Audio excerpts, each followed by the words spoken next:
Naaresto ang isang menor de edad na hindi nalang akyat bahay sa Pasig sa tulong na rin ng CCTV. Dadakip din ang kasabwat ng binatilyong suspect. Narito ang report ni Atina Imperial.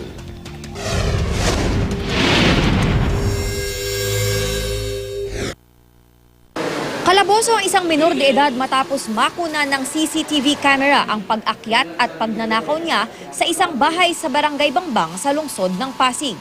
Sa kuha ng CCTV camera ng isang residente, tinantya muna ng 14 na taong gulang na suspect kung paano siya makakapasok sa bakuran ng isang bahay. Bumalik siya makaraan ng ilang minuto at dito niya tuluyang inakyat ang bakod ng bahay. Makalipas ang halos 40 minuto, lumabas na siya ng gate.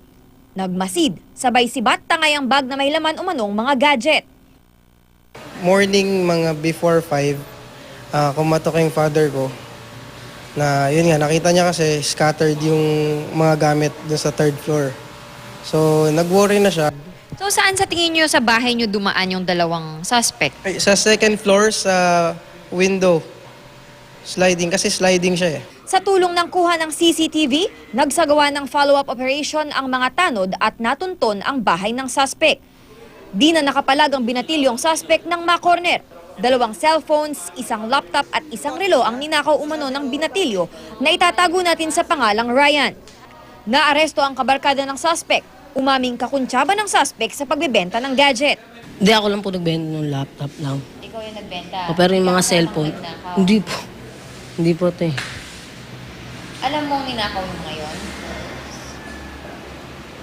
Opo. Sa pagkakaaresto sa dalawa, isang pamilya ang lumantad na ninakawan di umano ng mga suspect. Doon sa dumaan sa terrace sa likod.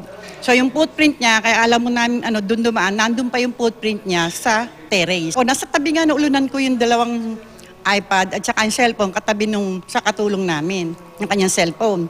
So nadaanan kami doon, hindi namin namalaya. Pero bukod sa kanila, meron pa pang ibang biniktima? Opo. Matagal mo na bang ginagawa? Opo. Kailan pa? 2011 po. Maaaring kasuhan ng robbery ang magkaibigan.